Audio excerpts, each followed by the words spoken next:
Hello students, सिद्धम classes के digital platform पे आप सभी का स्वागत है। स्टूडेंट्स, जैसा कि आप जानते हैं इंफॉर्मेशन असिस्टेंट की वैकेंसी आ चुकी है और इसका सिलेबस भी बताया जा चुका है। इस सिलेबस में इंक्लूडेड है प्रोग्रामिंग लैंग्वेज के कंसेप्ट्स, जिसमें हमें पढ़ना होगा स्ट्रक्चर्ड प्रोग्रामिंग के कंसेप्ट, ऑब्जेक्ट ओरिएंटेड प्रोग्रामिंग के कंसेप्ट। आप सभी स्टूडेंट की डिमांड पर सिद्धम क्लासेस आपके लिए लेके आया है प्रोग्रामिंग लैंग्वेज के लेक्चर सीरीज, जिसमें आज हम स्टार्ट करेंगे सी लैंग्वेज। और सी लैंग्वेज में आज हम देखेंगे सी की कैरेक्टरिस्टिक्स, उसके basic concepts, token, keyword, identifiers और इन कंसेप्ट्स के साथ जुड़े हुए कुछ ऑब्जेक्टिव टाइप के क्वेश्चंस। तो स्टार्ट करते हैं आज हम। सी को 1972 में डेनिस रिची नाम के साइंटिस्ट के द्वारा बेल लेबोरेटरीज में डेवलप किया गया था। सी की अगर हम विशेषताएं देखें तो सी की विशेषताओं में जो मुख्य विशेषता है, सी को स्ट्रक्चर्ड प्रोग्रामिंग लैंग्वेज कहा जाता है। स्ट्रक्चर्ड प्रोग्रामिंग लैंग्वेज का मतलब यह होता है कि जब हमें प्रोग्राम बनाना हो तो एक मेन प्रोग्राम को हम छोटे छोटे मॉड्यूल या छोटे छोटे फंक्शन में डिवाइड करके बनाते हैं। तो जिन प्रोग्रामिंग लैंग्वेज में ये फंक्शनैलिटी अवेलेबल होती है उसे हम मॉड्यूलर प्रोग्रामिंग लैंग्वेज या फिर स्ट्रक्चर्ड प्रोग्रामिंग लैंग्वेज कहते हैं। सी की जो अगली विशेषता है वो है सी हाईली पोर्टेबल है। पोर्टेबल से मतलब ये है कि सी लैंग्वेज काम में लेके यदि एक प्लेटफॉर्म पर या हमने किसी एक मशीन पर प्रोग्राम बनाया है और उसे हम किसी दूसरे प्लेटफॉर्म पर या दूसरी मशीन पर एग्जीक्यूट करना चाहें तो यह प्रोग्राम उतनी ही इफ़िशिएंटली एग्जीक्यूट होगा। तो इसे हम कहते हैं हाईली पोर्टेबल। फिर सी की हम जो नेक्स्ट विशेषता देखें तो सी में जो नेक्स्ट विशेषता है वो ये है कि सी में हाई लेवल लैंग्वेज की विशेषताओं के साथ साथ कुछ असेंबली लैंग्वेज की पावर्स भी इंक्लूडेड है, जिससे सी लैंग्वेज काफ़ी पावरफुल लैंग्वेज हो जाती है। इसमें हाई लेवल लैंग्वेज के बेनिफिट तो मिल ही गए, साथ ही असेंबली लैंग्वेज की विशेषताएं इंक्लूड होने से यह लैंग्वेज काफ़ी पावरफुल हो जाती है और सिस्टम सॉफ्टवेयर डेवलप करने के काम में भी आती है। सी की अब जो नेक्स्ट विशेषता है वो है सी में बिल्ट इन फंक्शन का रिच सेट है। बिल्ट इन फंक्शन से मतलब जो फंक्शंस पहले से बने हुए होते हैं, जैसे प्रिंटफ फंक्शन पहले से बना हुआ है, स्कैनफ फंक्शन पहले से बना हुआ है, ठीक है।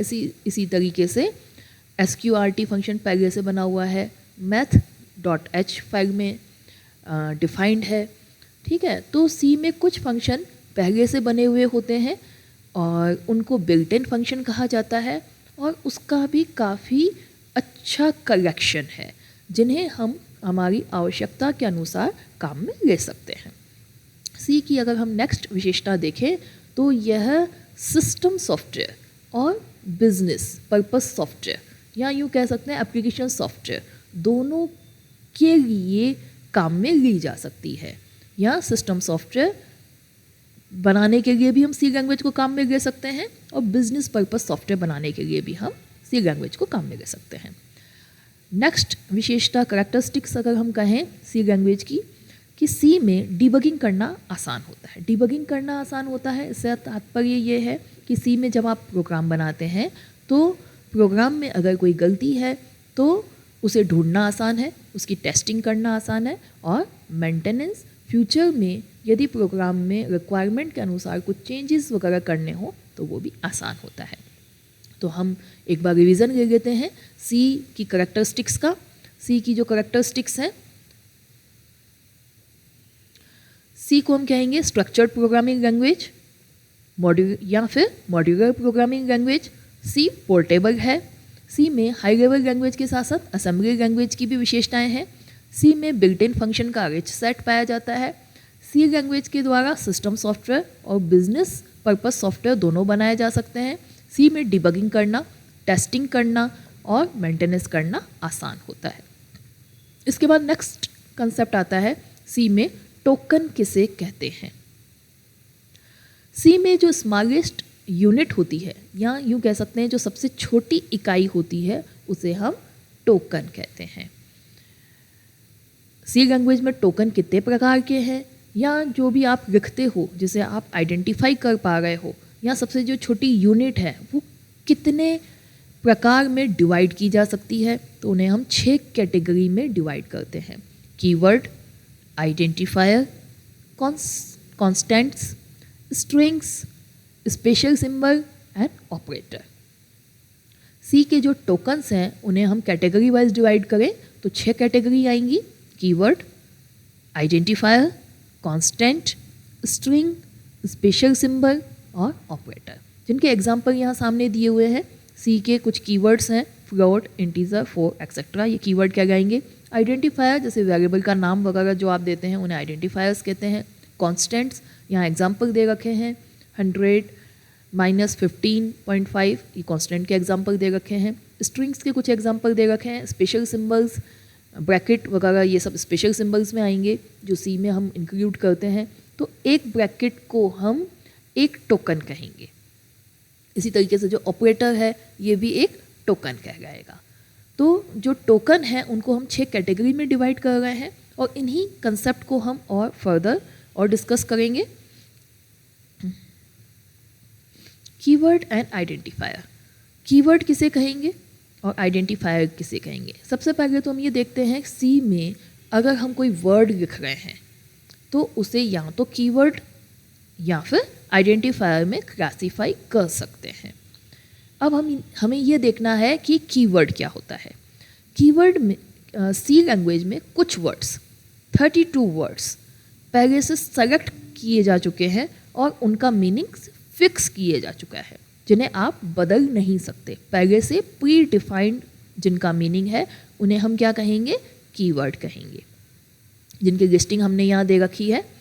32 वर्ड्स सी लैंग्वेज में ऐसे हैं जिनका मीनिंग पहले से डिफाइंड है, जिनके मीनिंग को आप बदल नहीं सकते। यहाँ हमने लिस्टिंग दे रखी है 32 कीवर्ड की, जिन्हें मैं एक बार बोल के बताती हूँ।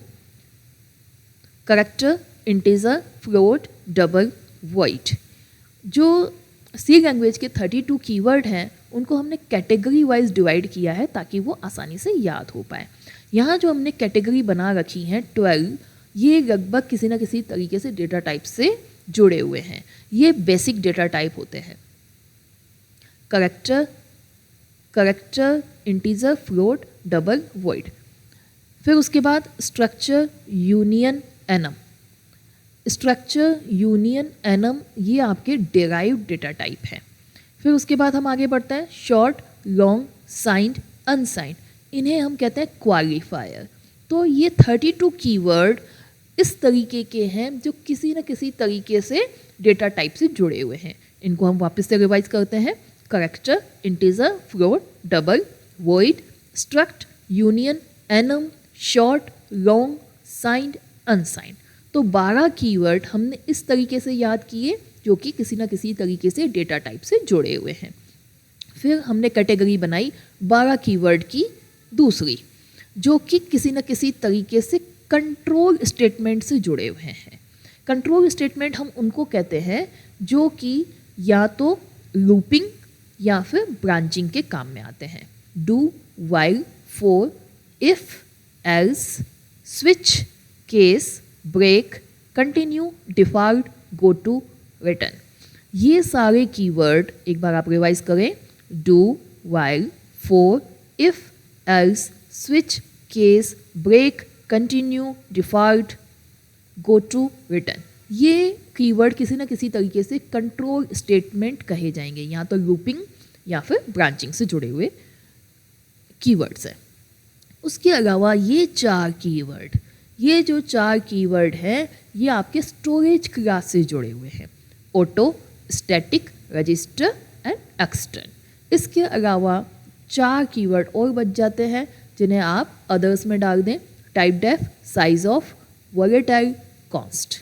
तो इस तरीके से आप 32 कीवर्ड को आसानी से याद कर सकते हैं। इसके बाद हम आगे बढ़ते हैं, आइडेंटिफायर्स हम किसे कहते हैं। आइडेंटिफायर हम किसे कह देते हैं?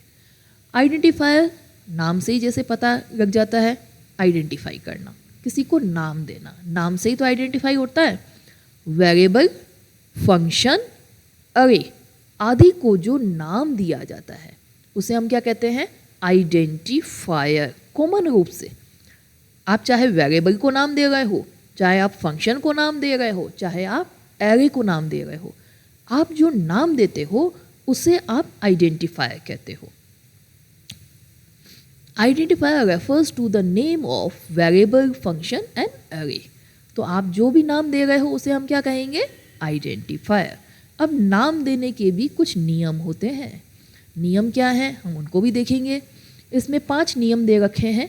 सबसे पहले पहला करेक्टर या तो अंडरस्कोर होगा या फिर कोई अल्फाबेट ABC एक्सेट्रा।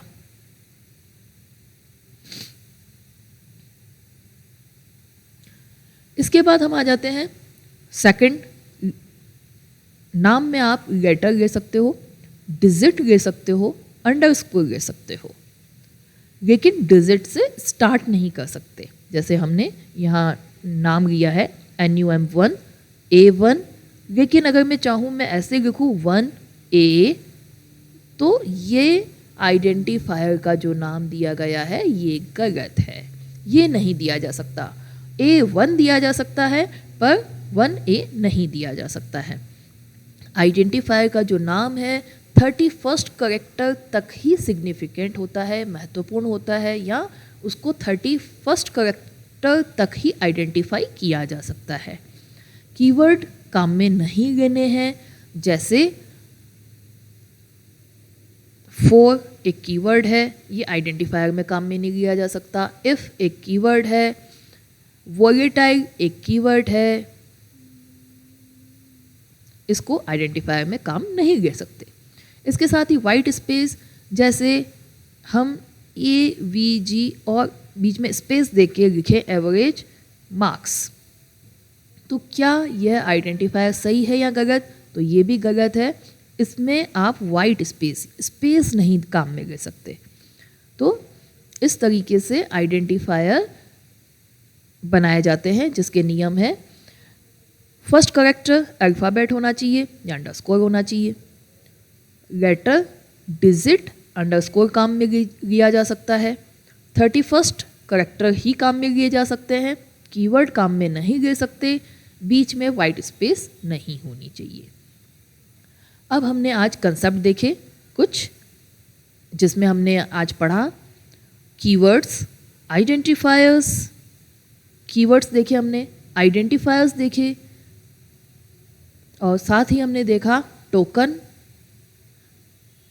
और सी की बेसिक कैरेक्टरिस्टिक्स।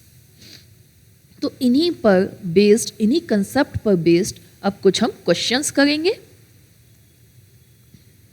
उन क्वेश्चंस को देखेंगे। C variable can not start with, इस क्वेश्चन का आंसर बताएं।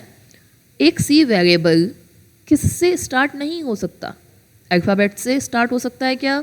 हाँ हो सकता है। नंबर से स्टार्ट हो सकता है क्या? नहीं हो सकता।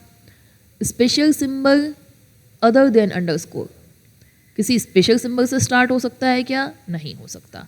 तो C variable can not start with both B and C, मतलब एक नंबर से स्टार्ट नहीं हो सकता और किसी स्पेशल सिंबल से स्टार्ट नहीं हो सकता। What is C token? Token क्या है? The smallest individual unit of C program. जी ये भी सही है, टोकन एक सबसे छोटी इकाई प्रोग्राम की टोकन कहलाती है।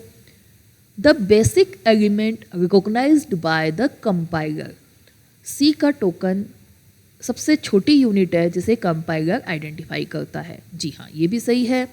The largest individual unit of program, नहीं लार्जेस्ट यूनिट नहीं, सबसे छोटी यूनिट। तो A और B दोनों सही हैं, इसलिए आपका D आंसर सही होगा। इसके बाद आगे बढ़ते हैं नेक्स्ट क्वेश्चन पे। How many keywords are there in C language? C language में कितने कीवर्ड हैं? इसका आंसर बताएंगे 32 keyword. Question number 4, the number of token in following C statement. एक सी स्टेटमेंट दिया हुआ है जिसमें टोकन को गिनना है। ये क्वेश्चन पहले किसी गेट में पूछा गया है। क्वेश्चन बहुत अच्छा है, इसको समझेंगे हम। प्रिंटफ एक टोकन माना जाएगा, ब्रैकेट का एक साइन एक टोकन माना जाएगा। इन दोनों इन्वर्टेड कोमास में जो कुछ भी लिखा गया है ये दूसरा टोकन माना जाएगा। तो 1 2 3 चौथा कोमा, आई वेरिएबल लिया है हमने 5 6 7, तो इसका आंसर आएगा 7। इसमें आपका प्रिंटफ एक टोकन है। फिर उसके बाद ब्रैकेट एक टोकन है। इन्वर्टेड कोमास में जो कुछ भी लिखा हुआ है तीसरा टोकन हो गया। फिर उसके बाद एक कोमा आया चौथा टोकन। फिर उसके बाद आई आया पांचवा टोकन। फिर उसके बाद ब्रैकेट आया छठा टोकन। फिर उसके बाद सेमीकोलन आया सातवां टोकन। तो इस क्वेश्चन में आंसर आएगा, बहुत अच्छा क्वेश्चन है, 7। टोकन को गिनना है, कितने टोकन इसमें हैं, तो इसमें 7 टोकन हैं। Which is not a valid keyword in C. इसमें पहचान करनी है कि कौन सा कीवर्ड सी में नहीं है। 4 कीवर्ड है, वाइल कीवर्ड है, डू एक कीवर्ड है, डू वाइल पूरा कीवर्ड नहीं है, स्विच कीवर्ड है। तो यहाँ आंसर आएगा कि डू वाइल जो है वो वैलिड कीवर्ड नहीं है। C language was invented in which laboratories. C language को किस लेबोरेटरी में बनाया गया था? AT&T बेल लेबोरेटरीज में डेनिस रिची के द्वारा बनाया गया था। तो हमने कुछ बेसिक कंसेप्ट देखे सी के, उसके कुछ ऑब्जेक्टिव टाइप क्वेश्चंस देखे। ये सी लैंग्वेज की फर्स्ट लेक्चर है। इसके बाद आपको सी लैंग्वेज के आगे भी आपको लेक्चर सीरीज मिलेंगी। Thank you.